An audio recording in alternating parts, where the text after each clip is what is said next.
Hello everyone, welcome back to episode 99. Oh my god, we are so close to 100, I can't actually believe it. Next week, this podcast will be 100 episodes old. How absolutely fucking wild. It's so amazing, I'm so excited, I can't believe it, but here we are. So speaking of episode 100, I need your help, please. I'm thinking that because it's a special occasion, for me at least, I would like to do something a little bit different for that episode. So I reckon I'm going to do a Q&A. And I'd be really grateful if you would send me any questions that you have. They can be absolutely anything. They don't need to be specifically on mindset or specifically on manifestation. If you just want to be nosy and you want to know something else about me or about something in my life, that's fine. Or if you just want to hear my take on something, send them over.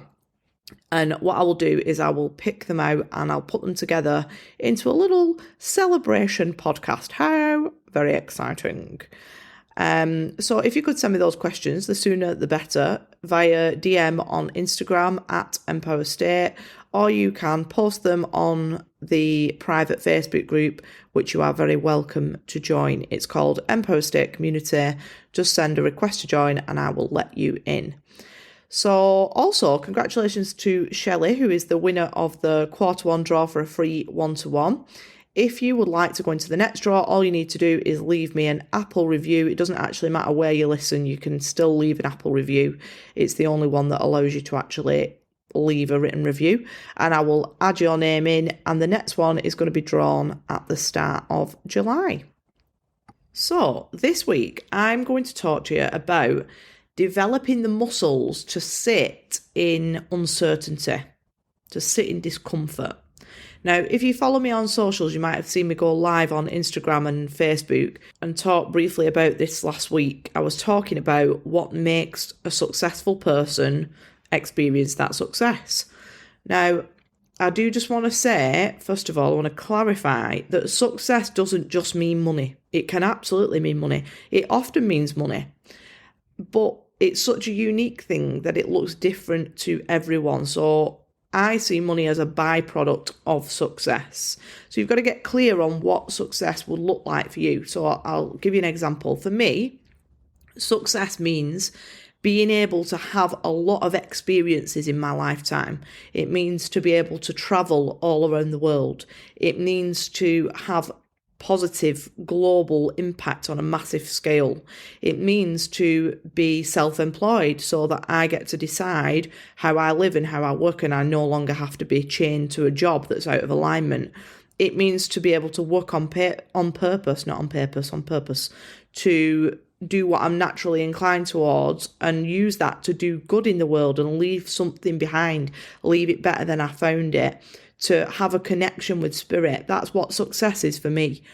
And as a result of that success, there will be byproducts. And those byproducts will look like the things that often are seen as success, if that makes sense. So, for example, financial abundance, the home of my dreams, being able to fly first class, being able to drive a G-Wagon. But that's not really the success. The success for me is the impact and the freedom. The other things, the material things, are great, and we should absolutely embrace those things if we want them. But they are the byproduct of having success. They're the material wealth.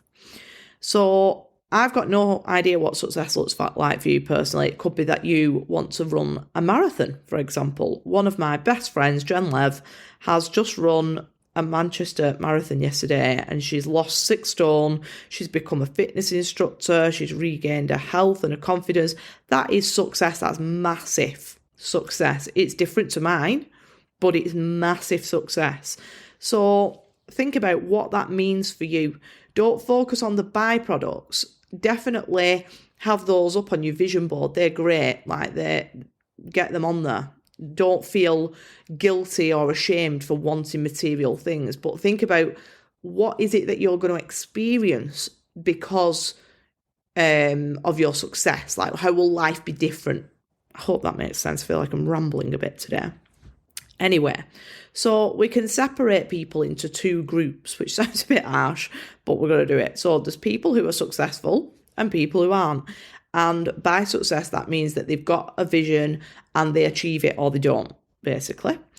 And the successful people are not just naturally more talented than others. They don't have some kind of special advantage over the other group necessarily. Now, of course, people do have advantages which may help them, but that's not the deciding factor between success and not having success. It's absolutely not. And they do have something that can be developed by anyone if they choose to develop it.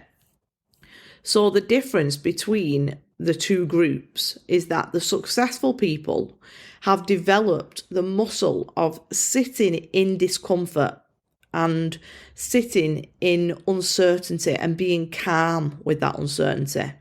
They're willing to take these perceived risks, these risks that we're told are risks, because the vision that they hold in their imagination is so exciting and it's so big and the life is so juicy that the risk isn't actually leaving the comfort zone to pursue it. The risk is to stay where they are, doing what they're doing and knowing what they're knowing and never experiencing that big vision that they've got in their imagination come into fruition in the 3D. We have been so conditioned to believe that risk lies in not having security.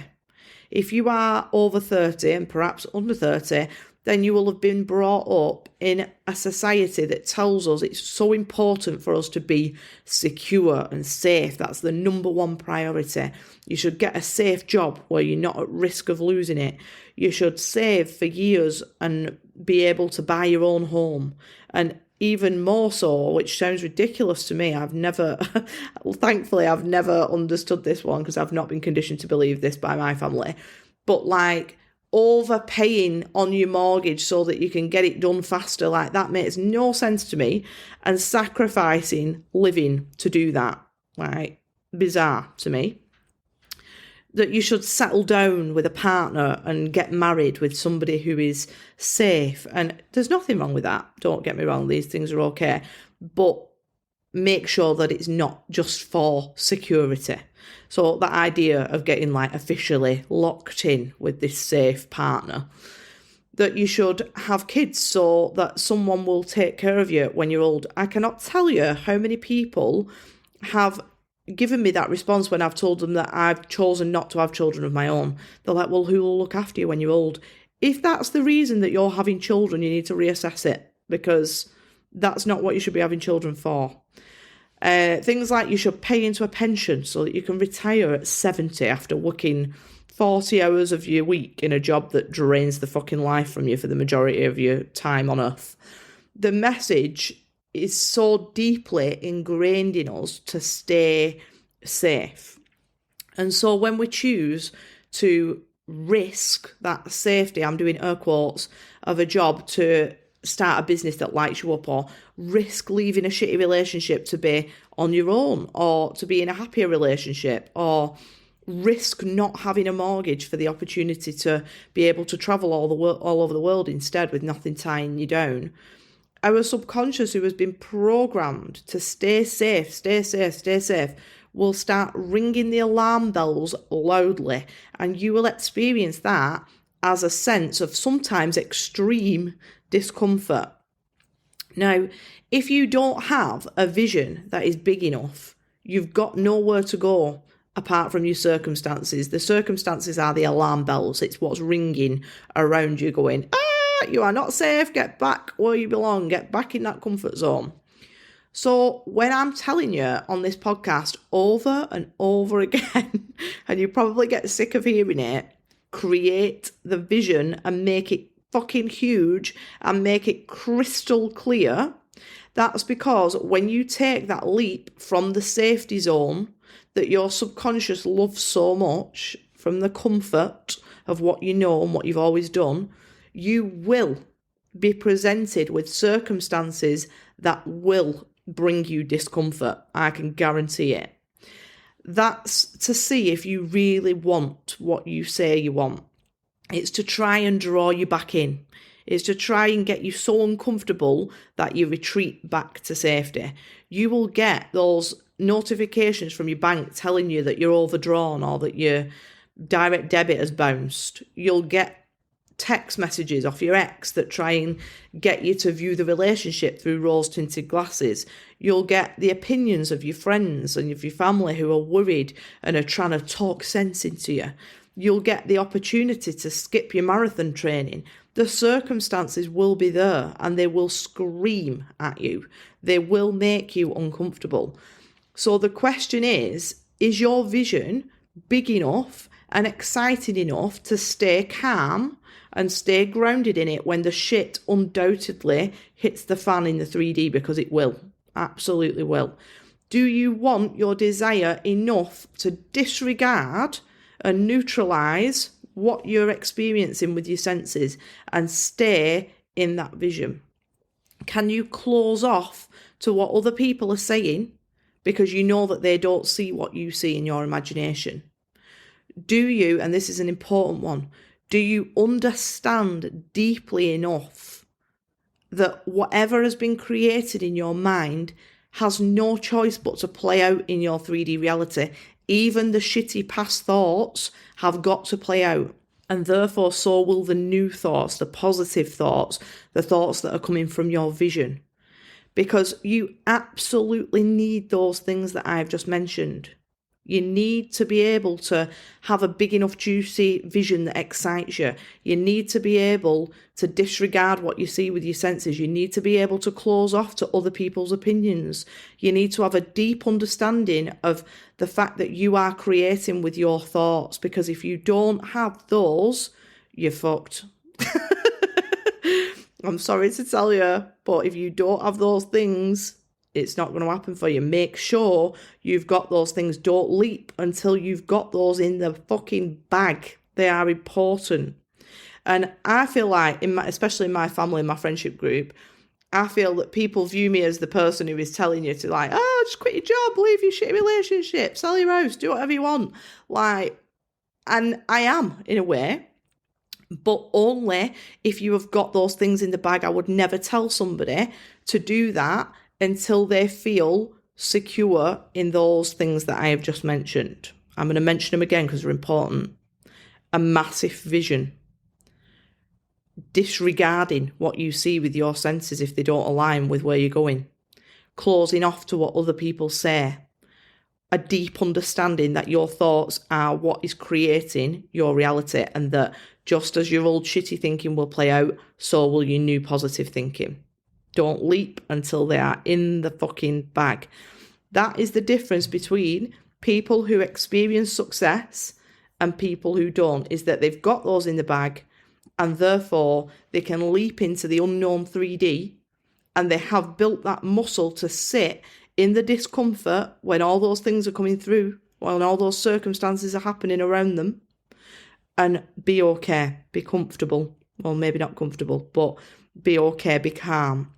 Because they know that the risk is not losing what they've got. It's not getting what's in their vision. That's the real risk.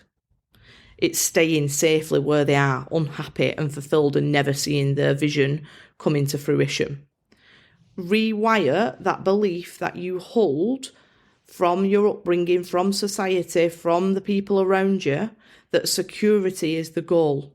You can be secure in a prison, but you're not free. You're not enjoying your life. You're not having a fucking good time. Adventure is the goal. Experiences is the goal.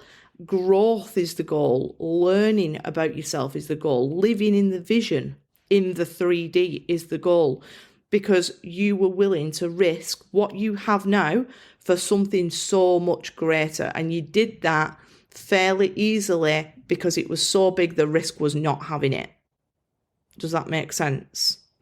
If you want that success, expect it. Absolutely expect it. Know it. Live in it. Make decisions from it. Be the person who already has that, whilst also developing the muscle of being okay when the 3D looks like you're in the middle of a game of Jumanji. It's the realignment period. It's messy. It's scary. It's not looking good all the time on the outside, but it doesn't matter. because you know where you're going. You know where you already are. You've been there. You're in the vision every day and you're becoming that person. But all of that is necessary in order to get you to the other side. And when you get to the end of your life, I know I'm going deep here, but when you get to the end of your life, you will see that the risk you took was far less terrifying than knowing that you stayed exactly where you are because you were too afraid and you hadn't developed the muscle of being okay in that discomfort, and therefore you never experienced that vision come to life. So that is what I've got for you today. I hope you enjoyed this week's pod. The last one in double figures before we hit triple figures. How fucking exciting. I would be so grateful if you would help me by sending in your questions on the Facebook group, Empower State Community, or by DMing them on Instagram at Empower State. And I will see you next week for the 100th episode. See you later. Have a fabulous week. Bye.